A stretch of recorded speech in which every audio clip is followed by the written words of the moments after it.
The US dollar has long held a unique position in the global economy. As the dominant reserve currency, it serves as the foundation for international trade, investment, and finance. But this status didn't emerge by accident. It's the product of historical circumstances, institutional strength, and deliberate policy choices over the last century.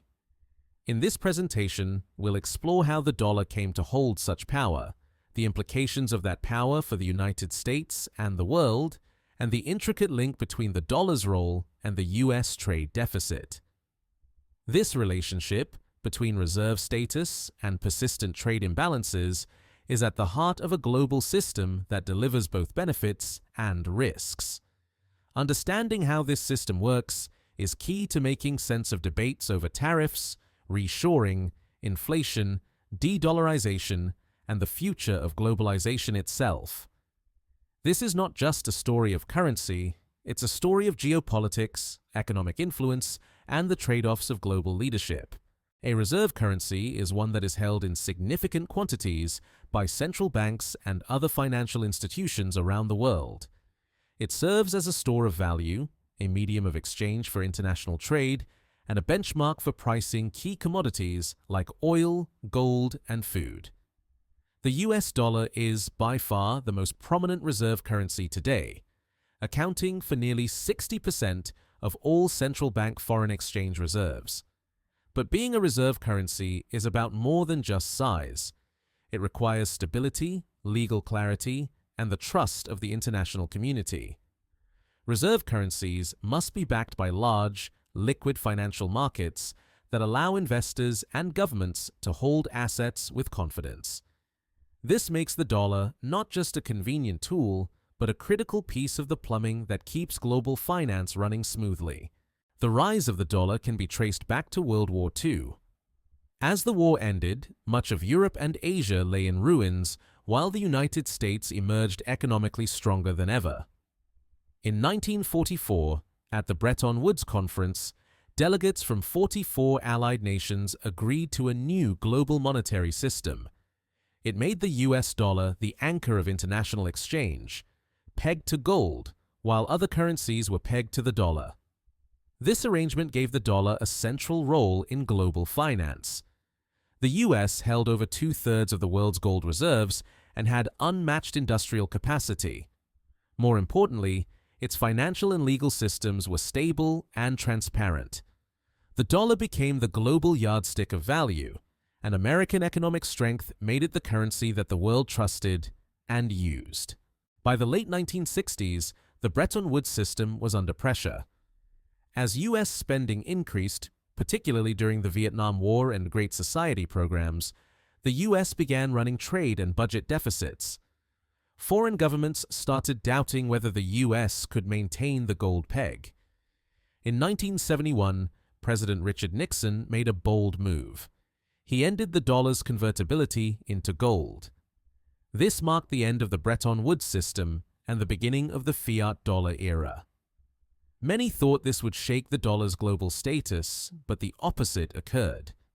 The sheer size of the US economy, the dominance of American banks and corporations, and the depth of US financial markets ensured that the dollar retained its supremacy.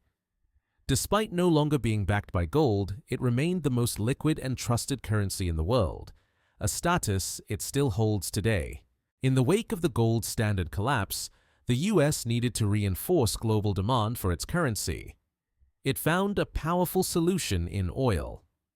In the 1970s, the US made strategic agreements with Saudi Arabia and other oil-exporting nations, ensuring that oil would be priced exclusively in dollars. This created what's known as the petrodollar system, a framework that compelled every nation to hold dollars in order to buy the world's most vital commodity. The consequences were immense.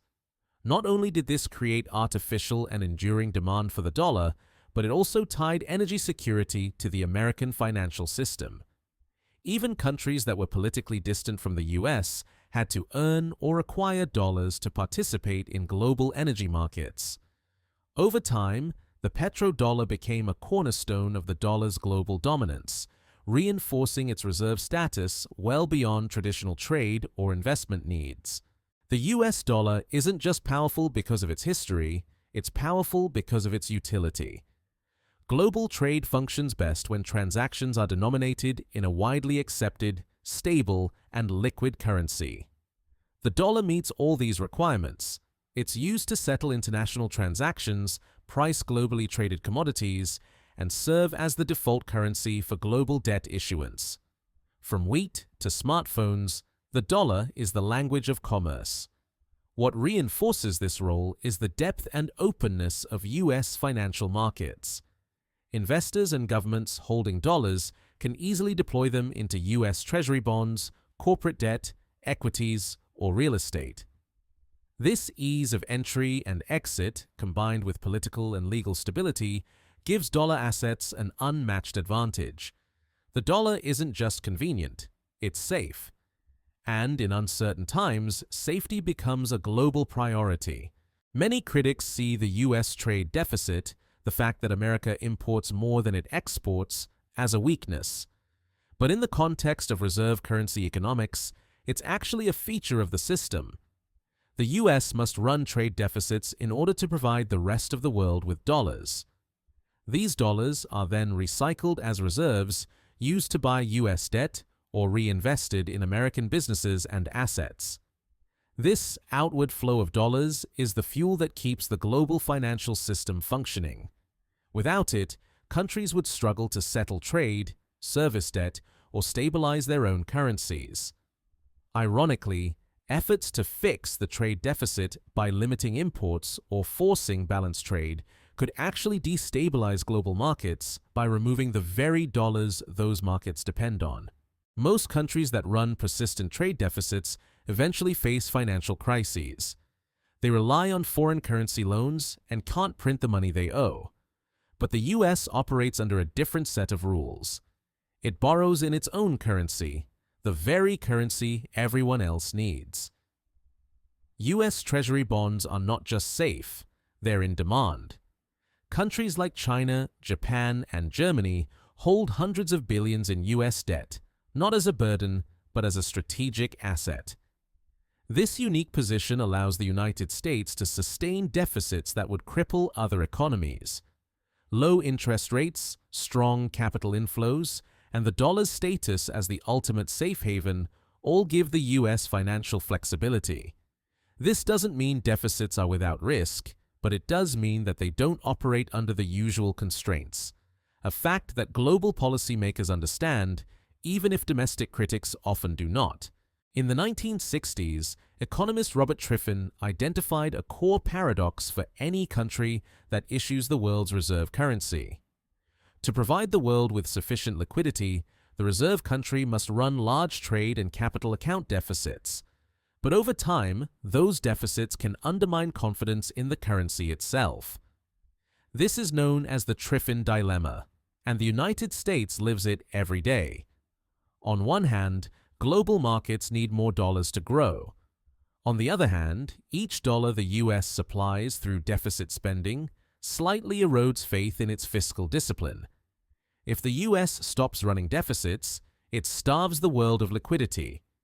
If it continues, it risks financial overextension. The dilemma reveals the built-in tension between America's domestic economic policies and its global financial obligations. The United States benefits enormously.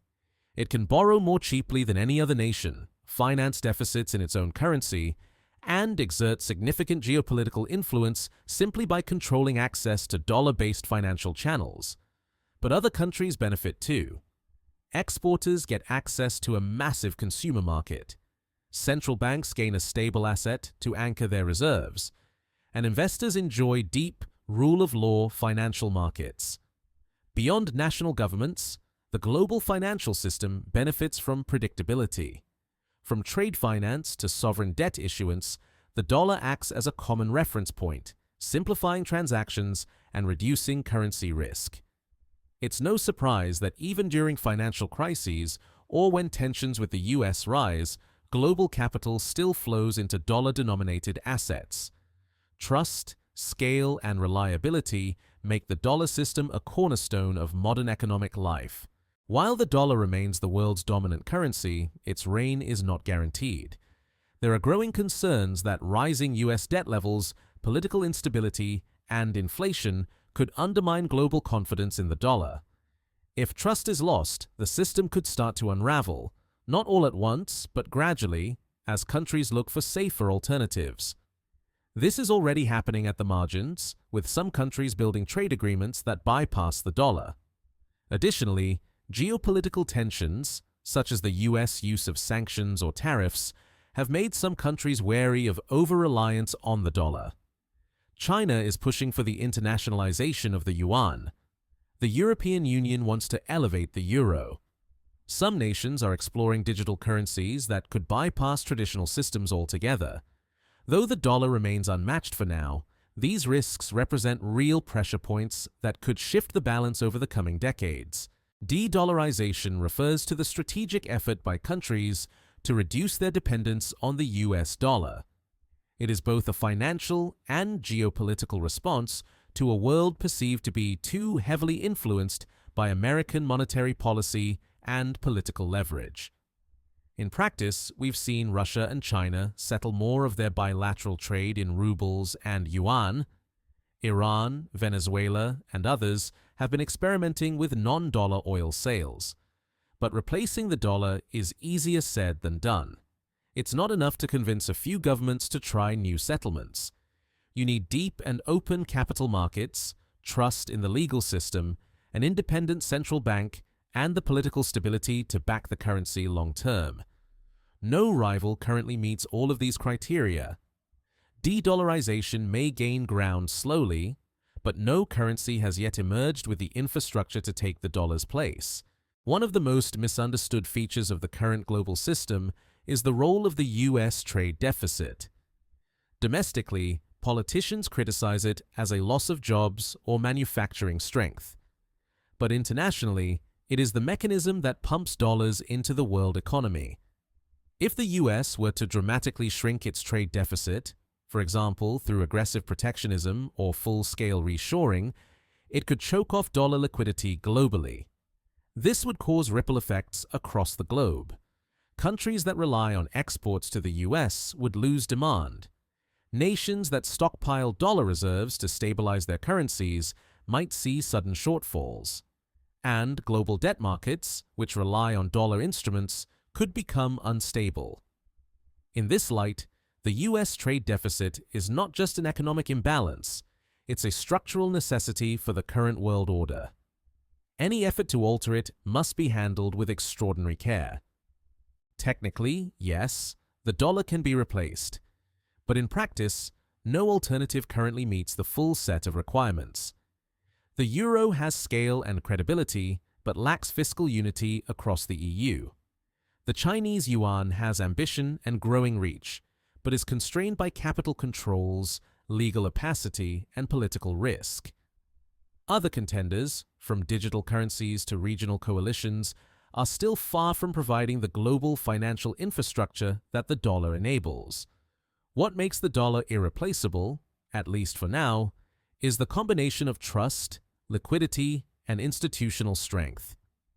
Countries may seek to diversify, but for the foreseeable future, they're still pricing, borrowing, and saving in dollars. A transition away from the dollar would require not only a new currency, but an entirely new financial architecture.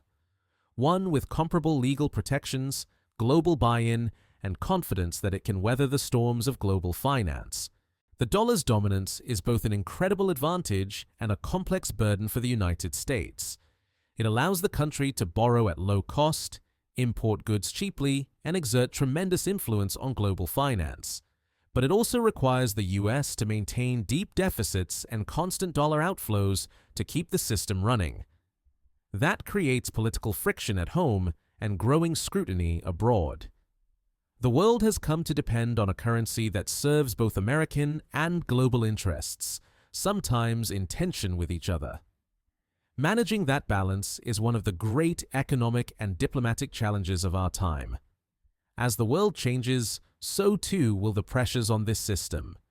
But for now, the dollar remains at the heart of global commerce, powerful, trusted, and indispensable.